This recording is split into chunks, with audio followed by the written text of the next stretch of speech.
وآلہ الطیبین الطاہرین المعصومین الذین قال اللہ انما یرید اللہ لیذہب عنکم الرجس اہل البیت ویطہرکم تطہیرا۔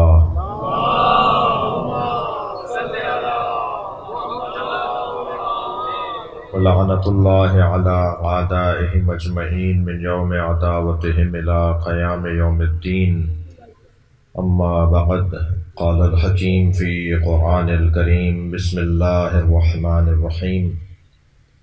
الف لام را تلک آیات الکتاب المبین انا انزلناہ قرآنا عربیا لعلکم تعقلون۔ نحن نقص علیک احسن القصص بما اوحینا الیک ھذا القرآن وإن كنت من قبله لمن الغافلين۔ إذ قال يوسف لأبيه يا أبت إني رأيت 11 كوكبا والشمس والقمر رأيتهم لي ساجدين۔ صلوات۔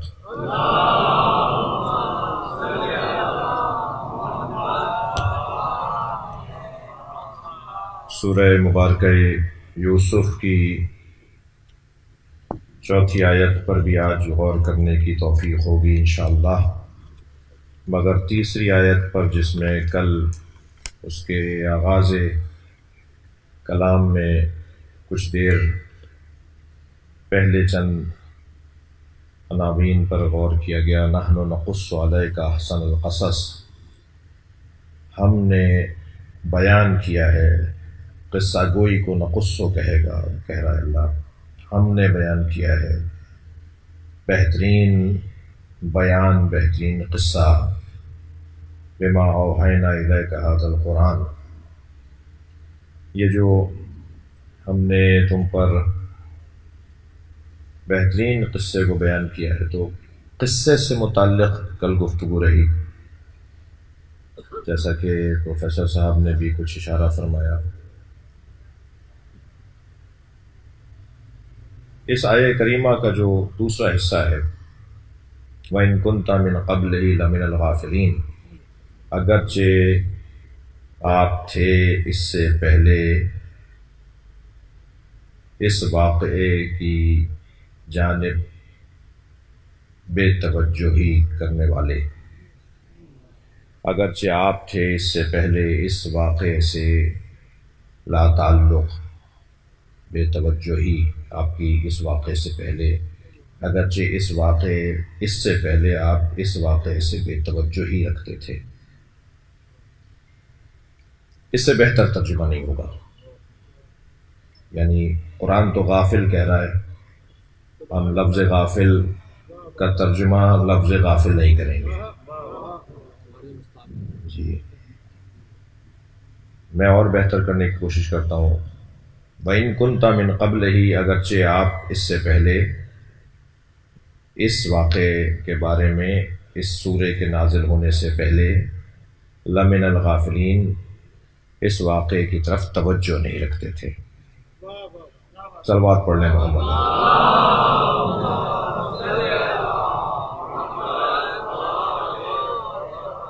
شمس بھائی، غافلین لفظ غافل اللہ نے یہاں استعمال کیا ہے۔ پہلے تو میں اپنے محترم سننے والوں کی خدمت میں عرض کروں کہ ہم یہاں قرآن کی تفسیر بیان کرنے کے لیے جمع ہوئے ہیں، توہین رسالت کے لیے جمع نہیں ہوئے۔ صلوات پڑھیں ذرا محمد والے۔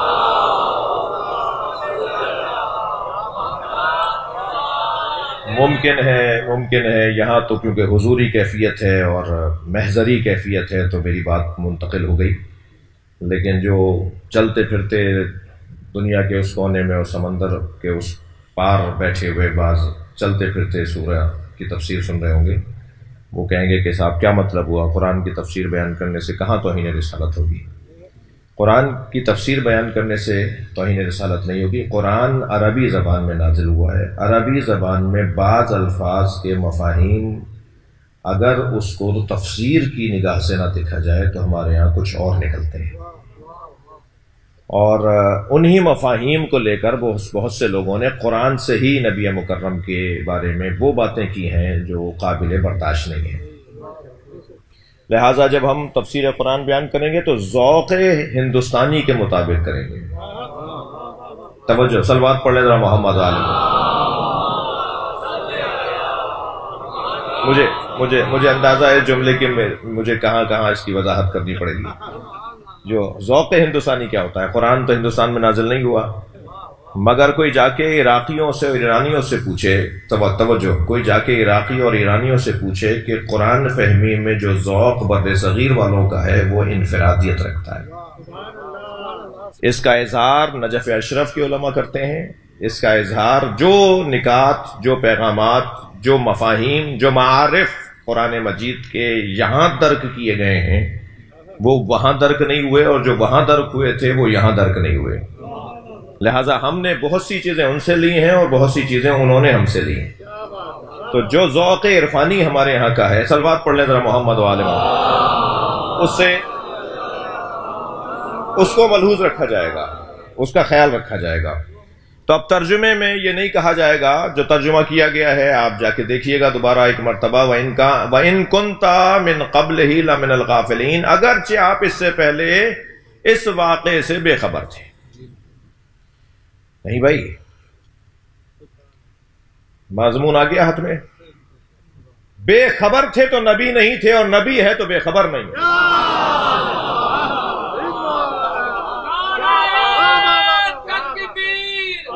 جی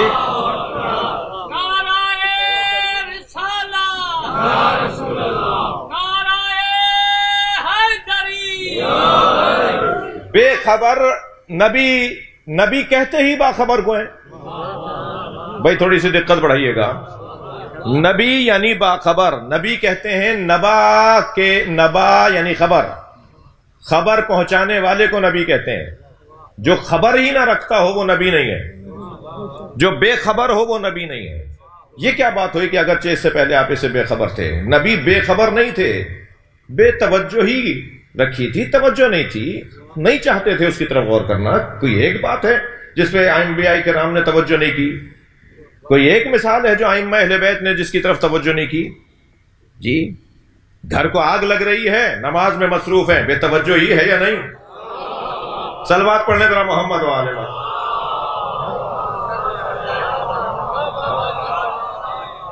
تو وہ جس کی طرف توجہ چاہیں گے تو توجہ کریں گے۔ خود چاہت توجہ ہے، نہیں چاہ رہے توجہ نہیں ہے، چاہ رہے ہیں توجہ ہو رہی ہے۔ کتنی چیزیں ہیں جو آپ کی اور میری زندگی میں اچھی ہیں، حسین ہیں، ہونی چاہیے، مگر ہم اس کی طرف توجہ نہیں کر رہے ہوتے، کوئی اور ہمیں متوجہ کر رہا ہوتا ہے۔ بہرحال تمام تر عظمت بے نام مصطفیٰ، مگر مصطفیٰ عبد اللہ کو کہا جاتا ہے۔ یعنی اگر کوئی ہو جس کو اللہ کہا جاتا ہے، جو نبی کی توجہ دلائے، تو حق ہے کہ نبی کو توجہ بھی کوئی دلائے تو وہ اللہ کہلائے۔ یعنی نبی کو اگر کوئی توجہ دلانے کا حق رکھتا ہے تو وہ اللہ ہے۔ میری اور آپ کے کام، میرا اور آپ کا کام نہیں ہے میں آپ پر رکھ کر اور اپنے اوپر رکھ کر کسی اور کو کہہ رہا ہوں۔ ہمارا کام نہیں ہے کہ ہم نبی کو توجہ دلائیں۔ لہذا غافلین یعنی بے خبر تھے، معاذ اللہ، نہیں، یہ ترجمہ ٹھیک نہیں ہوگا۔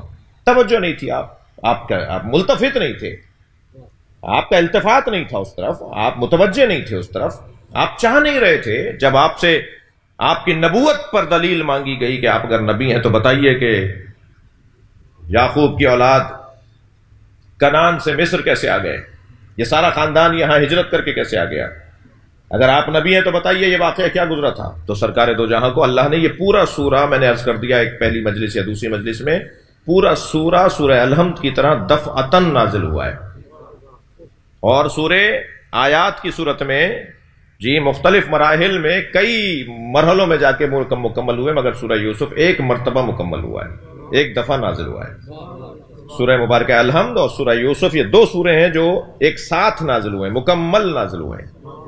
اور پھر انہوں نے تو پوچھا تھا ذرا بتائیے کہ کیوں آئے تھے؟ سرکار دو جہاں نے اتنی جزیات بیان فرما دی کہ بھائیوں میں کون سے بھائی کے ساتھ حضرت یوسف کا کیا تعلق تھا، اور کنویں میں بھی تھے تو کہاں تھے، اور رسی بھی تھی تو کیسی تھی، ڈول ڈالا گیا تو کیسا تھا، وہ جو مسافر آئے تھے ان کے سواریاں کتنی تھیں۔ سرکار نے اتنی جزیات بیان کر دیں جو ان کے تصور میں بھی نہیں تھی، جو ان کے اپنے آبا و اجداد نے بھی نہیں بتائی تھی کہ اس سورے کے اس واقعے سے متعلق جزیات کیا کیا ہیں۔ تو پہلی بات تو یہ کہ حضرت نبی مکرم متوجہ نہیں تھے، ملتفت نہیں تھے۔ یہ مراد ان کنت من قبل ہی لمن الغافلین، اس سے مراد ملتفت نہیں تھے۔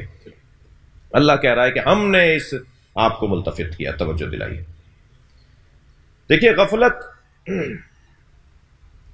توجہ چاہوں گا، اس لیے ہم ترجمہ نہیں کریں گے غفلت کا بے خبری معاذ اللہ، کیونکہ اللہ نے جس کی ذات میں خبر رکھی ہو، جس کی ذات میں علم رکھا ہو، جس کی خلقت میں علم رکھا ہو، وہ بے خبر نہیں کہلائے گا۔ اسے تم نے اگر لکھتے پڑھتے نہیں دیکھا تو وہ اس کے نہ لکھنے اور لکھنے کی صلاحیت اور نہ پڑھنے کی صلاحیت پہ دلیل نہیں ہے۔ کوئی بڑی مصلحت ہے جس کی خاطر اس نے کبھی لکھا نہیں ہے، اور لکھا ہے، لکھوایا ہے تو علی مولا سے لکھوایا ہے، پڑھوایا ہے تو مولا علی سے پڑھوایا ہے۔ یہ قصداً نبی مکرم نے ایسا کیا تاکہ ہم پر ایک کرم ہو جائے ان کا، ان کی ایک ہم پر مہربانی ہو جائے۔ توجہ، میں بہت دلائل کے ساتھ عرض کر سکتا ہوں، لیکن کیونکہ مجھے آج 2 آیتوں پر غور کرنا ہے اس لیے جلدی سے عرض کر رہا ہوں، اور نتیجے کا جملہ دے رہا ہوں۔ اگر سرکار کو لکھتے پڑھتے دیکھ لیا ہوتا تو یہ کہتے کہ یہ قرآن انہوں نے لکھا ہے۔ ہم قلم ہی ہاتھ میں نہیں لیں گے، اللہ کا کلام اللہ ہی کا رہے۔ جس کا لعاب تہن اگر علی لے لے تو سلونی کا دعویٰ کرے، جو اگر توجہ کر لے کسی کی طرف تو وہ عالم دورہ ہو جائے، جس کی حدیثوں کو پڑھ کے تم مفتی اور محدث ہو جاؤ، اس کے بارے میں تم کہہ رہے ہو کہ وہ پڑھنا لکھنا نہیں جانتا تھا۔ نہیں عزیزان گرامی، الرحمن علم القرآن خلق الانسان ایک دلیل، وہ رحمان جس نے قرآن کا علم دیا ہے اور پھر انسان کو خلق کیا ہے۔ پہلے خلق ہونا چاہیے تھا، پھر علم ہونا چاہیے تھا، یہاں پہلے علم دیا گیا ہے، پھر خلق کیا گیا ہے۔ اللہ نے سرکار کو پہلے خلق کیے، پہلے علم دیا ہے، پھر خلق کیا ہے۔ جو مخلوق ہونے سے پہلے عالم ہو، جو مخلوق ہونے سے پہلے عالم ہو، وہ سرکار کی ذات۔ دوسری بات، دوسری دلیل، معاف کیجیے گا، دوسری یہ دلیل ہو گئی، یعنی نبی یعنی باخبر، پہلی دلیل۔ یہ علم پہلے لیتے ہیں، دنیا میں بعد میں آتے ہیں، یہ دوسری دلیل۔ تیسری دلیل، تمام انبیاء پہ جو شاہد ہو وہ کیسے نہیں جانتا کہ یوسف کا قصہ کیا تھا؟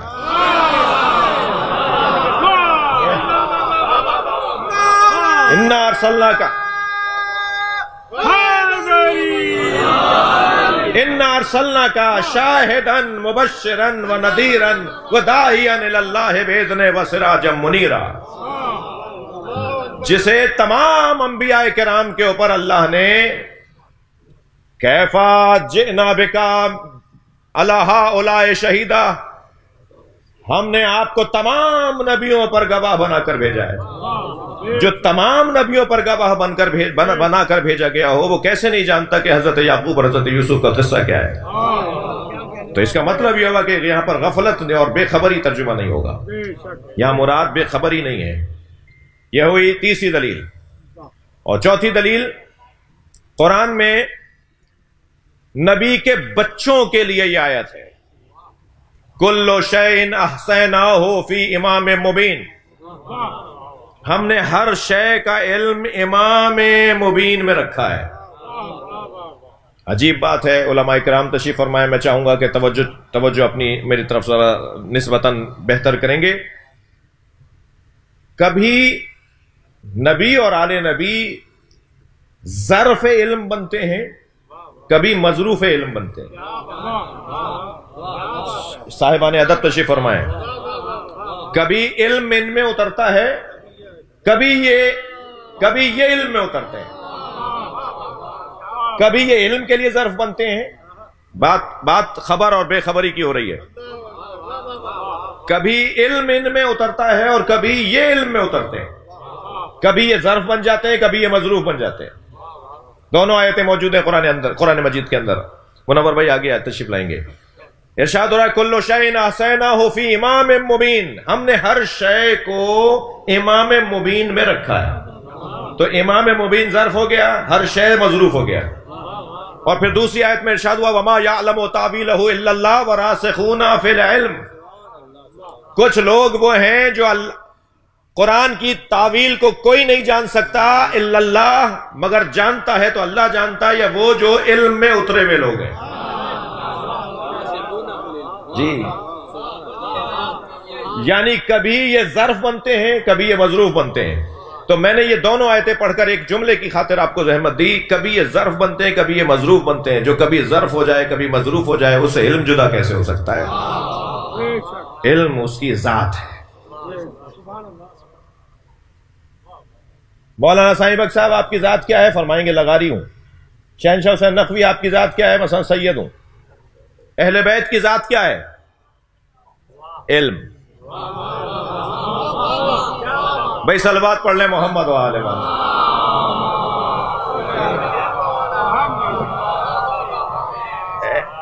نبی اور آل نبی کی توجہ بھائی، نبی اور آل نبی کی ذات کو علم کہا جاتا ہے۔ دلیلیں دوں گا، ایسے ہی آگے نہیں بڑھوں گا۔ قرآن مجید میں میرے محترم سننے والوں، قرآن مجید میں 3 آیتیں ہیں، یہ چوتھی آیت ہے۔ اس کے علاوہ 3 آیتیں اور ہیں جو نبی مکرم کے علم سے متعلق کچھ بے ذوق لوگوں کو گمراہ کرتی ہیں۔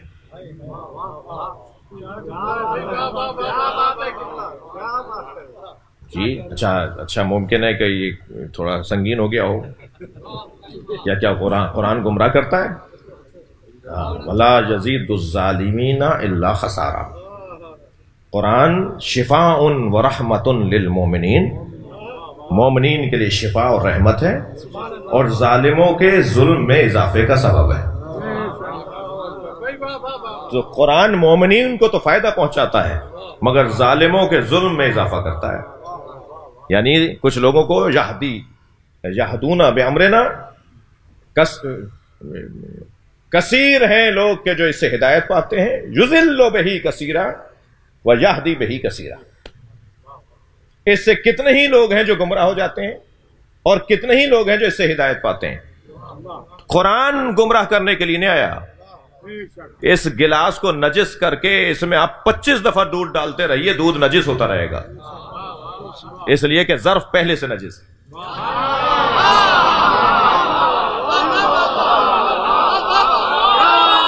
جی صلوات پڑھ لیں گے محمد و آل محمد۔ جی اگر ظرف پہلے سے ہی نجاست کا شکار ہے تو پاک مظروف، قرآن مجید جیسا مظروف، قرآن جیسا پاک طاہر، یہ فائدہ نہیں پہنچائے گا، یہ نقصان کا اور ظلم میں اضافے کا سبب بنے گا۔ 3 آیتیں ایسی ہیں جو بے ذوق لوگوں کے گمراہی میں اضافے کا سبب ہے۔ پہلی آیت سورہ مبارکہ نساء کی ہے، دوسری آیت سورہ یونس کی ہے، اور تیسری آیت سورہ شورى کی ہے۔ تینوں میں نبی کے عدم علم کو کچھ لوگوں نے سمجھا ہے، کچھ لوگوں نے نبی کے عالم نہ ہونے کو سمجھا ہے۔ مثلا پہلی آیت جو سورہ نساء 113ویں آیت ہے، علمک ما لم تکن تعلم، ہم نے آپ کو علم عطا کیا ہے اس چیز کے بارے میں جو آپ نہیں جانتے تھے۔ دوسری آیت، ذالک من انباء الغیب نوحیہ الیک ما کنت لدیہم، یہ غیب کی خبریں ہیں جو ہم نے آپ کی طرف وحی کی ہیں جو اس سے پہلے آپ کے پاس نہیں تھی۔ تیسری آیت سورہ شورى، ما کنت تدری مل کتاب ولا ایمان، آپ نہیں جانتے تھے کہ کتاب کیا ہے اور ایمان کیا ہے۔ ان 3 آیتوں سے بعض لوگوں نے مراد لی ہے کہ سرکار دو جہاں کو علم نہیں تھا، آپ پیدائشی عالم نہیں تھے، آپ نے کہیں سے پڑھا ہے، آپ پہلے عالم نہیں تھے، آپ کے ہاں پہلے علم نہیں تھا، پہلے علم نہیں تھا تو پھر جو چیز علم کے مقابلے میں لفظ بولا جاتا ہے وہ تھا۔ ٹھیک ہے، لہذا ان 3 آیتوں کو دلیل بنا کر عدم علم مصطفیٰ کے اوپر جھوم جھوم کر بیان دیا جاتا ہے۔ ایک جملہ تو مقدمتاً عرض کروں گا اس بحث کو آگے بڑھاتے ہوئے کہ بھائی جب عدم علم مصطفیٰ پہ تم بات کرتے ہو تو اپنے آپ کو سامنے رکھ کے کیوں بات کرتے ہو؟ اللہ بات کر رہا ہے، مصطفیٰ سے بات ہو رہی ہے، لہذا اللہ کا اور ان کا معاملہ ہے۔ اس میں کوئی دو رائے نہیں ہے کہ جب ہم اللہ اور سرکار کے بارے میں غور کریں گے تو اللہ اللہ ہے، نبی نبی ہے، یعنی اللہ علم دینے والا ہے، اللہ سے ان کا معاملہ ہے علم کا۔ لہذا اگر اللہ یہ کہہ رہا ہے کہ تم نہیں جانتے تھے تو اللہ کہہ رہا ہے نا تم نہیں جانتے، تم کیوں کہہ رہے ہو کہ تم نہیں جانتے تھے؟ تمہارا تو معاملہ ہی نہیں ہے۔ تو اللہ اللہ ہے، نبی نبی ہیں، اللہ اللہ ہے، علی علی ہیں۔ ہم ہرگز اللہ اور نبی خالق اور مخلوق کا رشتہ ہے، موتی اور معطا کا رشتہ ہے، لینے والے اور دینے والے کا رشتہ ہے۔ بہت واضح بات ہے۔ پچھلے دنوں دو مصرے کہنے کی کلام کہنے کی توفیق ہوئی تو اس میں دو مصرے چاہوں گا توجہ آپ کی۔ خدا کے بعد نبی اور نبی کے بعد علی، خدا کے بعد نبی، میر صاحب خدا کے بعد شاعر بھائی، خدا کے بعد نبی اور نبی کے بعد علی، اس ایک بات سے روشن کتاب کوئی نہیں۔ یہ ہمارا روشن عقیدہ ہے، اللہ، رسول اللہ، علی۔ برادر معظم کی مجلس برسی کے اندر میں نے ایک جملہ کہا تھا، اسے جلدی سے تکرار کر رہا ہوں مگر زاویہ اور پہلو بدل کر، اپنا پہلو نہیں مطلب کا پہلو بدل کر، کہ جب ہم نزولی اعتبار سے اس گنتی کو گنتے ہیں تو پہلے اللہ ہے، پھر رسول اللہ ہے، پھر علی ہے، اور صعودی اعتبار سے گنتی گنتے ہیں تو پہلے علی ہے، پھر رسول اللہ ہے، پھر اللہ ہے۔ یہاں سے وہاں جانے والوں کو پہلے علی کا سامنا ہے۔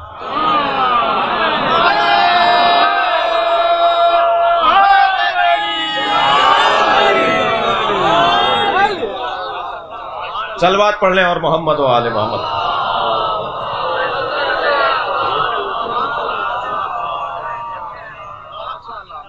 تو پہلی بات تو یہ کہ اللہ اور اللہ کے رسول کا مسئلہ ہے کہ وہ اللہ نے علم دینے اور علم سے متعلق بات فرما رہا ہے۔ دوسری جو علمی بات ہے کہ تم نے جو یہ سمجھا ہے کہ نبی نے، اللہ نے فرمایا علمک ما لم تکن تعلم، ہم نے تمہیں علم دیا اور تمہیں علم دیا گیا اس چیز کے بارے میں جو تم نہیں جانتے تھے۔ یا ذالک من انباء الغیب نوحی الیک ما کنت ما لم تکن مل کتاب ولا ایمان۔ عربی گرامر کا تھوڑا سا سہارا چاہوں گا، آپ میرے سے تھوڑا سا نحو و صرف سن لیجیے آج، اور اسی طرح منطق کا تھوڑا سا سہارا چاہوں گا۔ عربی زبان میں، منطق کی زبان میں جملے کو قضیہ کہتے ہیں۔ قضیہ ہمارے سندھی میں موت کو کہتے ہیں قضیہ۔ قضیہ یعنی جملہ۔ جملے کی دو قسمیں، یا جملہ سالبہ ہے یعنی منفی جملہ ہے، نافیہ جملہ ہے جی جس میں نہیں آئے گا، یا موجبہ ہے، مثبت جملہ ہے جس میں ہے آئے گا۔ مثلا قضیہ موجبہ اگر میں بولوں گا، آپ کی توجہات میرے لیے بہت بڑا اعزاز ہے۔ مثلا قضیہ موجبہ اگر میں بولوں گا منطق میں، ابرار بھائی قضیہ موجبہ اگر بولوں گا تو مثلا بولوں گا زید قائم، عربی میں زید کھڑا ہے، یہ موجبہ ہے، مثبت جملہ ہے، زید کھڑا ہے۔ زید کھڑا ہے کا ایک ہی مطلب ہے، زید کھڑا ہے، کوئی اور مطلب ہی نہیں ہے، نکالیے دوسرا مطلب جی۔ لیکن اگر اس کو منفی کر دوں، میں نافیہ کر دوں اور سالبہ کر دوں، قضیہ سالبہ بنا دوں، تو میں کہوں گا زید لیس بقائم، زید نہیں کھڑا ہے۔ یہ جو زید نہیں کھڑا ہے منفی جملے میں دو مطلب نکلتے ہیں، یا بیٹھا ہے یا ہے ہی نہیں۔ تھوڑی سی دقت بڑھائیے۔ نافیہ جملے میں، منفی جملے میں، سالبہ جملے میں، قضیہ سالبہ میں زید لیس بقائم میں دو مطلب نکلتے ہیں۔ زید کھڑا نہیں ہے یعنی بیٹھا ہے، زید کھڑا نہیں ہے یعنی نہیں ہے، یعنی وہ ہے ہی نہیں وہ۔ یہ مطلب بھی نکلتا ہے. لیکن زید قائم، زید کھڑا ہے، اس میں دوسرا کیا مطلب نکلے گا؟ زید کھڑا ہے. یعنی منفی جملہ جب بولا جائے گا تو اس کے دو مطلب نکلتے ہیں. آپ نے ایک مطلب کیوں لے لیا؟ یہ تینوں آیتیں منفی جملے ہیں، یہ مثبت جملے ہی نہیں ہیں جو آپ ایک ہی مطلب نکال رہے ہیں. اللہ کہہ رہا ہے کہ علمک ما لم تکن تعلم، یہ ما لم تکن ہے، ما کنتا ہے، ما کنتا تدری مل کتاب والایمان ہے. اس کے دو مطلب نکلتے ہیں. ایک مطلب تو یہ نکلتا ہے کہ آپ جانتے نہیں تھے، ایک یہ نکلتا ہے آپ تھے ہی نہیں جو جانتے. آپ ہوتے، جیسے آپ کا وجود ہماری عطا ہے ایسے ہی آپ کا علم بھی ہماری عطا ہے. ہم نے جب آپ کو وجود عطا کیا ہے، اس وجود کے ساتھ آپ کو ہم نے علم بھی عطا کر دیا ہے. صلوات پڑھ لے ذرا محمد و آل محمد.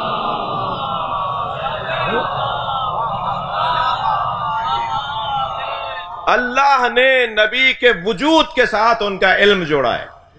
آپ تھے ہی نہیں جو آپ کو میں دیتا. اس سورہ یوسف کے بارے میں اس وقت میں آپ تھے ہی نہیں جو آپ کو ہم بتاتے. آپ جب ہوئے ہیں تو ہم آپ کو بتا رہے ہیں. مثلا دوسری بات میرے عزیزو، یہ گھرانہ خاص طور پر، اچھا نبی مکرم کی عظمت علم کے باب میں اگر روشن ہو جائے تو خود بخود مولا کائنات کی عظمت علم بھی روشن ہو جائے گی. خود بخود ائمہ اہل بیت کی عظمت علم بھی روشن ہو جائے گی. علم ان کا ذاتی ہے، اللہ کا عین ذات. ممکن ہے کوئی کہے صاحب ان کا اگر ذاتی ہے تو پھر اللہ کیا ہے؟ یہ ممبر عظمت اہل بیت کو بیان کرنے کے ساتھ عقیدہ توحید کے تحفظ کا ممبر ہے. مجھے اس بات کا احساس رکھنا ہے کہ جہاں عظمت اہل بیت میں ایک بال برابر بھی کوئی سمجھوتا نہیں ہوگا، وہاں عقیدہ توحید کا تحفظ بھی ہوگا. اہل بیت کا علم ذاتی ہے اور اللہ کا علم عین ذات. عین ذات میں اور ذاتی میں کیا فرق ہے؟ قدرت اللہ کا عین ذات، قدرت اللہ کی عین ذات، علم اللہ کی صفت عین ذات. یہ صفتوں کی بات ہو رہی ہے. علم صفت ہے، صفت علم اللہ کی عین ذات ہے اور نبی کے ہاں ذاتی ہے، صفت ذاتی ہے. وہ عین ذات، یہ صفت ذاتی. خون جگر کا مضمون ہے اور میں کوشش کر رہا ہوں کہ بہکنے نہ پاؤں، اور آپ توجہ دے رہے ہیں، اس سے مجھے حوصلہ مل رہا ہے کیونکہ یہ ترتیب سے کی جانے والی گفتگو ہے. بیچ میں کوئی ایک لفظ بھی، کوئی ایک مطلب بھی اگر ہٹ جائے گا تو نتیجہ اچھا نہیں لے پائیں گے. اللہ کے عین ذات اور اہل بیت کے ہاں، نبی کے ہاں ذاتی، صفت ذاتی. عین ذات اور صفت ذاتی کے اندر فرق یہ ہے کہ صفت ذاتی زائد بر ذات ہوتی ہے، مگر اس کا جدا ہونا محال عادی ہے، محال عقلی نہیں ہے. کسی چیز سے کسی چیز کو علیحدہ کرنا، یہ اگر ذاتی ہے تو علیحدہ نہیں ہوگی نا. اگر کسی چیز کی وہ چیز، کوئی صفت کسی ذات کی ذاتی صفت ہے تو وہ سے علیحدہ نہیں ہوگی. یہ جو جدائی ہے اس کو اس ذات سے ہٹانا ہے، یہ جدائی اس کی محال ہے، مگر محال عادی ہے، محال عقلی نہیں ہے. مثلا آگ کے ساتھ حرارت آگ کے لیے صفت ذاتی ہے. مثلا برف کے ساتھ برودت، جی برف کے ساتھ ٹھنڈک، یہ اس کی صفت ذاتی ہے. توجہ. مثلا سورج کے ساتھ شعاع، یہ اس کی صفت ذاتی ہے. شعاع کو سورج سے علیحدہ نہیں کیا جا سکتا، محال نہیں کیا جا سکتا. محال کو نہیں کیا جا سکتا کہتے ہیں نا، نہیں کیا جا سکتا کو لفظ ہم بدل کہہ رہے ہیں، محال ہے، نہیں کیا جا سکتا. سورج سے شعاع کو علیحدہ نہیں کیا جا سکتا، یہ محال ہے. مگر کون سا محال ہے؟ محال عادی ہے یا عقلی ہے؟ عادی ہے. حرارت آگ کے ساتھ جڑی ہوئی ہے، اسے علیحدہ نہیں کیا جا سکتا. یہ جو نہیں کیا جا سکتا یہ محال عادی ہے یا عقلی؟ عادی ہے. عادتاً ایسا نہیں ہوتا، مگر کبھی ایسا بھی ہوتا ہے کہ ابراہیم اگر آگ میں آ جائے ہو بھی سکتا ہے، ہو بھی سکتا ہے جی، مگر یہ جو ہو سکتا ہے، صلوات پڑھنے ذرا محمد والے،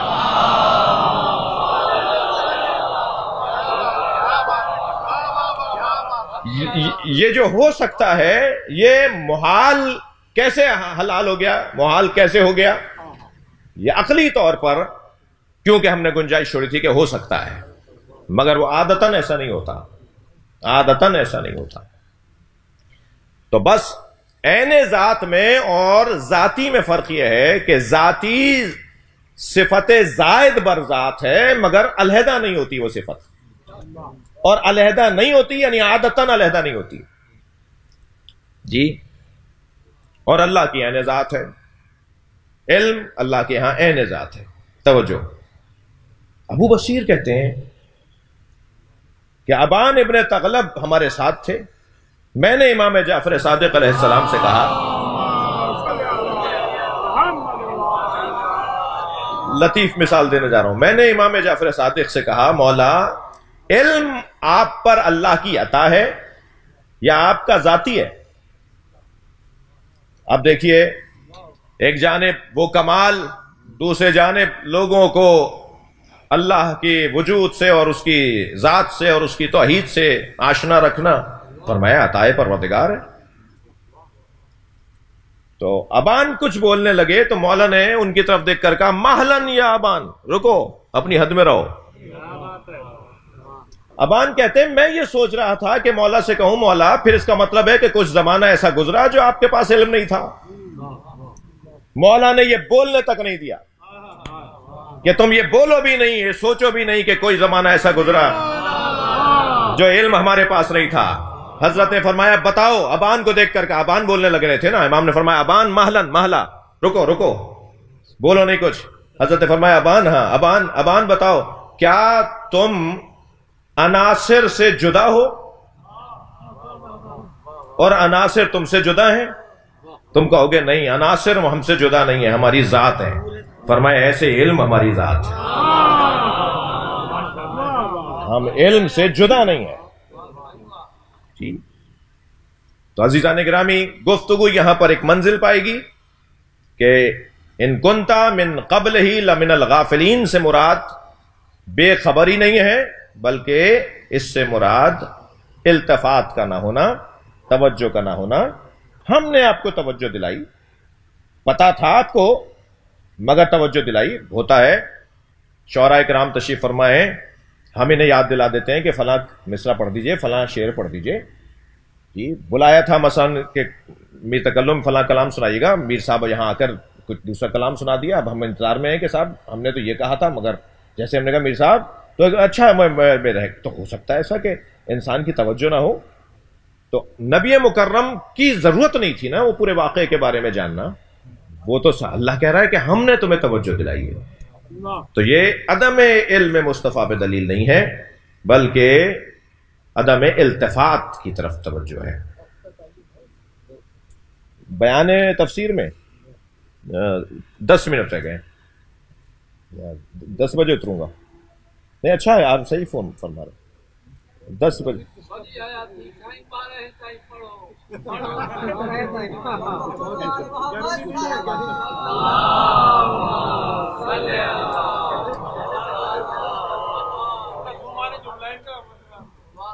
جملے تو سارے زوم آنے ہونے چاہیے بغیر۔ میں بس یہ میرے جو ہم نے جو طے کیا ہوا اس کے مطابق 10 منٹ کا بیان اور رہ گیا ہے۔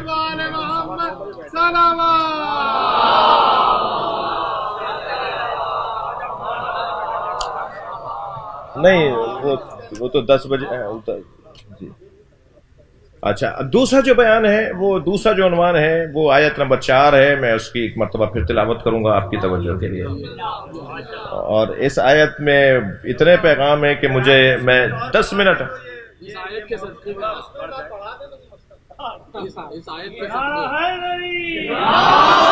اس آیت پر میں آج 15 منٹ بھی بولوں گا تو توجہ چاہوں گا تو پھر شاید کچھ ہو جائے، تو 5 منٹ میں اجازت چاہوں گا. وَإِذْ قَالَ يُوسُفُ لِأَبِيهِ، یاد کرو میرے حبیب. یہ جانتے نہیں تھے تو یاد کیا کروا رہا ہے اللہ.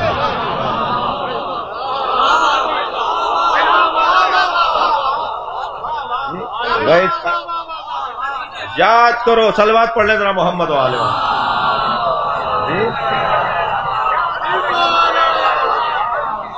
یاد کرو. جی وَإِذْ قَالَ، یاد کرو، یہ وہی لہجہ ہے. وَإِذْ قَالَ رَبُّكَ لِلْمَلَائِكَةِ إِنِّي جَاعِلٌ فِي الْأَرْضِ خَلِيفَةً. یاد کرو میرے حبیب جب تمہارے رب نے ملائکہ سے کہا میں زمین پہ خلیفہ بنانے والا ہوں. وہ حضرت آدم کے قصے کو بھی اللہ یاد دلوا رہا ہے. تو آدم تو پہلے گزرے ہیں، یوسف بعد میں آئے ہیں. یہ آدم کے قصے کو بھی جانتے ہیں، یہ یوسف علیہ السلام کے قصے کو بھی جانتے ہیں.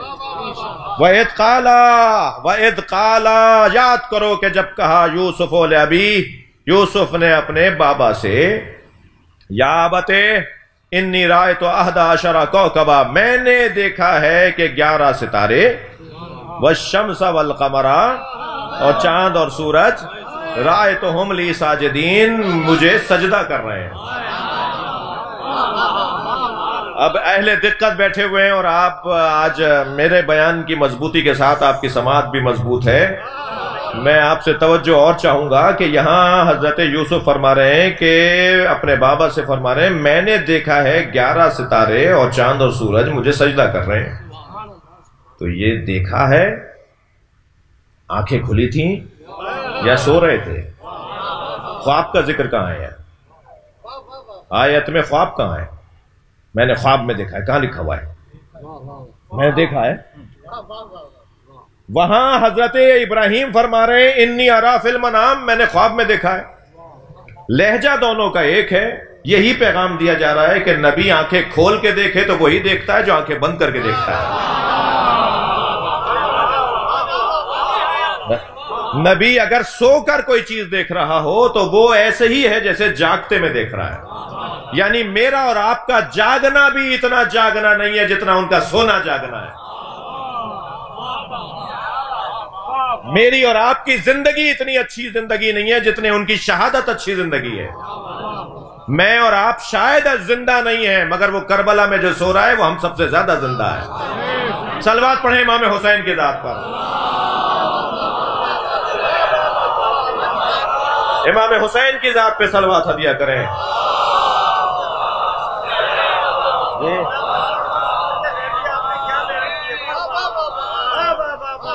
بھائی مجھے تو لطف آئے گا نا، علامہ طالب جوہری کی مجلس میں بیٹھنے والے لوگ بیٹھے ہیں، ایک صلوات اور ان کی مغفرت کے لیے پڑھ لیجئے.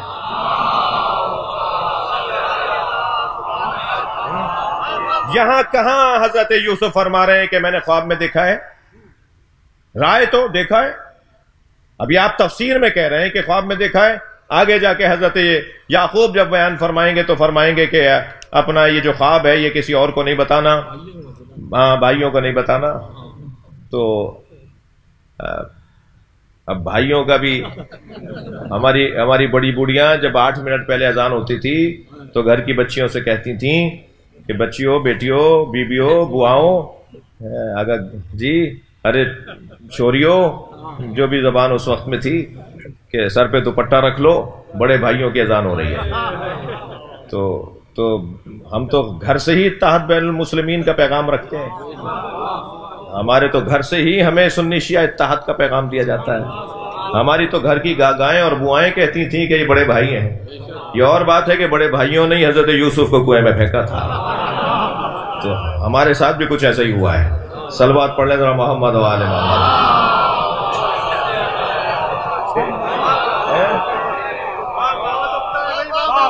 تو یہ یہاں حضرت یوسف نہیں فرما رہے کہ میں نے خواب دیکھا ہے، مگر حضرت ابراہیم نے اسی چیز کو کہا کہ میں خواب میں دیکھ رہا ہوں.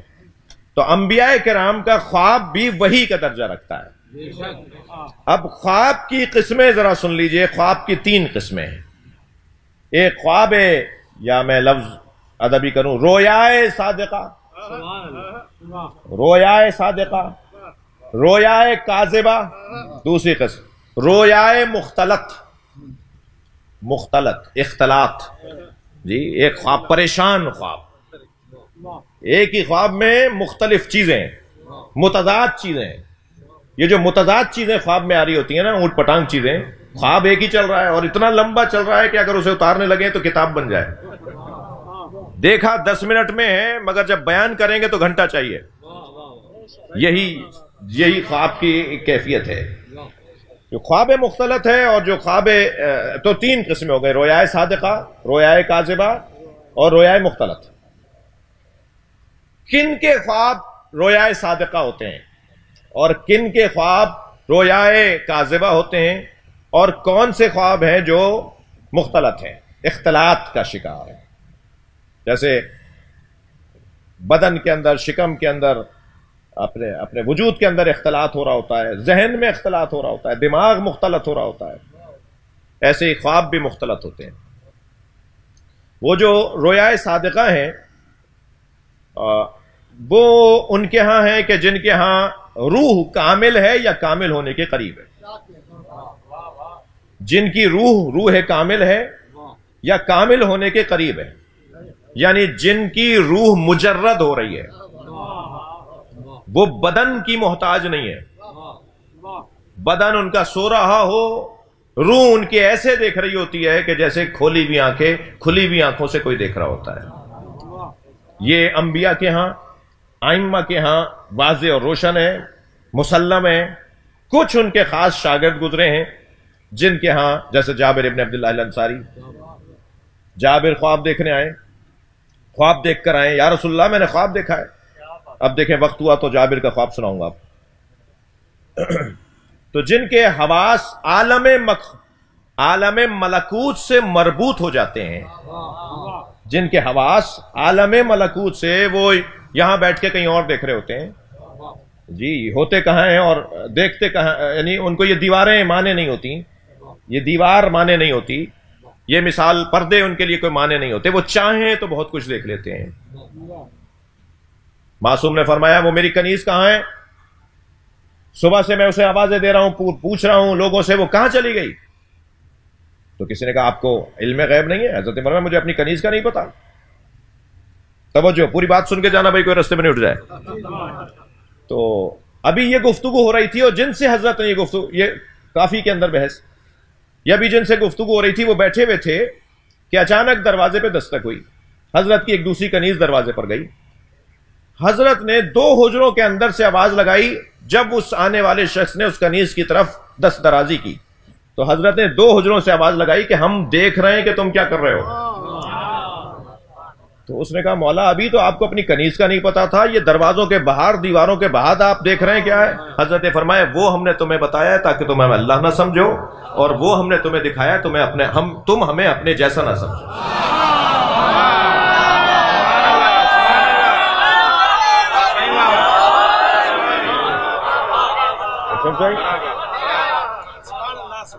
لہذا ان کا کبھی اپنے علم کے بارے میں ایسا اظہار کرنا یہ مصلحتاً ہے، یہ جانتے ہیں. تو جس کی روح مجرد ہو اور اس کے حواس عالم ملکوت سے مربوط ہو جائیں، وہ حقائق عالم کو درک کرنے لگے، وہ دوسرے عوالم میں اپنے آپ کو یہاں بیٹھتے ہوئے پہنچا دے، جی اس کا درک کرنے کی جو قابلیت ہے وہ دوسروں سے زیادہ ہو جائے، تو پھر وہ جاگ رہا ہو تب بھی حقیقت دیکھتا ہے، وہ سو رہا ہو تب بھی حقیقت دیکھتا ہے. اس کا جاگنا اور سونا ایک جیسا ہوتا ہے. بچوں کو صرف سمجھانے کے لیے مثال دے رہا ہوں، مجھے معاف کیجئے گا، بعض اوقات ہم بہت زیادہ مجسم اور سامنے کی مثال دیتے ہیں تو بعض لوگوں کو لگتا ہے کہ یہ شایع نشان نہیں تھی، اس لیے ذرا تکلف بھی ہو رہا ہوتا ہے. یہ 4G اور 5G کیا ہے؟ یہ ڈش اینٹینا کیا ہے؟ یہ جو ہمارا معمولی موبائل کیچ نہیں کر پا رہا، وہ آپ ڈش لگا لیتے ہیں تو بہت کچھ لے لیتا ہے. وہ جو چیز کھینچ کر آپ تک پہنچا رہی ہے وہ ایک صلاحیت ہے. وہ جو پوری دنیا کی ریزز کو، شعاؤں کو، آوازوں کو، تصویروں کو کھینچ رہی ہے فضا میں سے اور آپ تک منتقل کر رہی ہے، وہ ایک صلاحیت ہے. وہ صلاحیت جتنی آپ اس کے اندر گریڈ بڑھاتے چلے جائیں، اس کے اندر آپ کیفیتیں بڑھاتے چلے جائیں، زیادہ سے زیادہ لے کے بھائی کوئی اور ڈش منگواؤ، بھائی کوئی اور ڈیوائس منگواؤ، بھائی کوئی اور 4G اور 5G، کیا چل رہا ہے نا سب کچھ. اتنا وہ کیچ کرنے کی، کھینچنے کی، جذب کرنے کی صلاحیتیں بڑھتی چلی جائیں گی۔ یہ مادی دنیا میں تو تمہیں سمجھ میں آ گیا، روحانی دنیا میں بھی تو یہ ہے، اپنی روح کو اتنا مجرد کرتے چلے جاؤ کہ عالم بالا سے وہ درک کرنا شروع کر دے، وہ دوسرے عوالم سے وہ درک کرنا شروع کر دے۔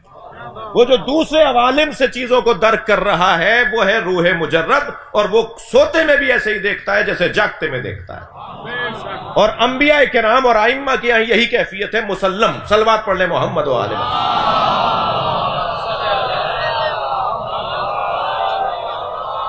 میں نے جو آپ سے اجازت لی تھی اس میں 5-8 منٹ ہیں۔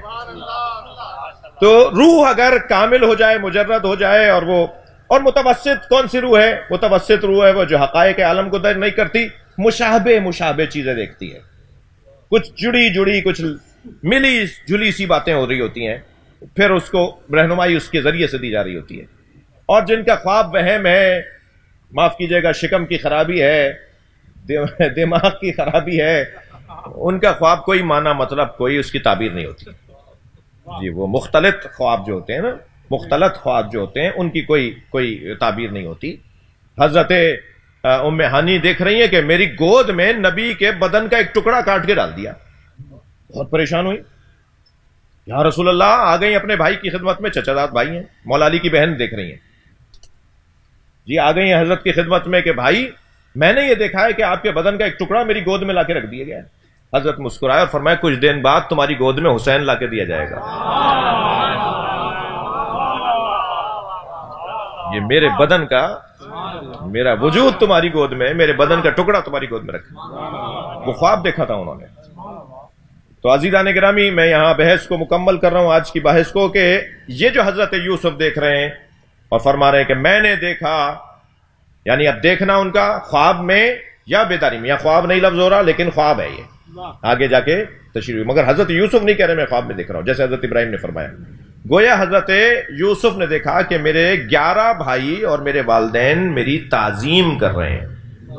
خواب تو حضرت یوسف نے یہ دیکھا کہ 11 کوكبا، 11 بھائی، والشمس والقمر رأيتهم لي ساجدين، اور شمس اور قمر یعنی والدین مجھے سجدہ کر رہے ہیں، میری تعظیم کر رہے ہیں۔ یہ جو خواب ہے نا کہ میں نے دیکھا کہ 11 بھائی اور والدین میری تعظیم کر رہے ہیں، میرے آگے جھک رہے ہیں، میرے آگے پیشانی رکھ رہے ہیں، یہ جو میں نے منظر دیکھا ہے، اس منظر تک پہنچنے کے لیے، اس منزل تک پہنچنے کے لیے قید میں جانا پڑے گا۔ عظمت بغیر مصیبت کے نہیں ہے۔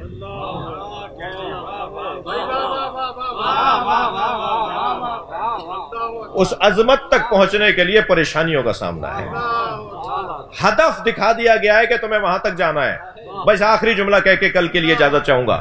حضرت یوسف کو منزل دکھا دی گئی ہے، تمہارے لیے یہ منزل بنے گی، مگر اس منزل تک پہنچنے کے لیے جن پریشانیوں کو تمہیں سامنا کرنا پڑے گا، تو اب ذرا توجہ چاہوں گا آپ سے اس جملے پر کہ جب پتہ ہو کہ میری منزل عظمت ہے تو پھر رستے کی ساری مصیبتیں لطیف ہو جاتی ہیں، ذائقے دار ہو جاتی ہیں، اس میں لطف آنے لگتا ہے، اس میں ذائقہ آنے لگتا ہے، اس لیے کہ یہ پریشانی نہیں ہے کسی منزل تک پہنچنے کی، منزلیں اور رستوں کی صعوبتیں ہیں، اس کا تقاضا ہے، اور یہ تقاضا حضرت یوسف نے مکمل کیا۔ کل بات پڑھے گی، یا اللہ ہمارے بولنے بیٹھنے کو عبادت شمار فرما، اس مجمع میں جو بیمار ہیں انہیں شفاء کلی عطا فرما، بزرگوں کو صحت و سلامتی عطا فرما، مرحومین کی مغفرت فرما، جن کے نام ابتدا میں لیے گئے ان کے درجات کو بلند فرما، ان کی کوتاہیوں سے درگزر فرما، اس آبادی پر اپنا کرم نازل فرما، امام زمانہ کے ظہور میں تعجیل فرما،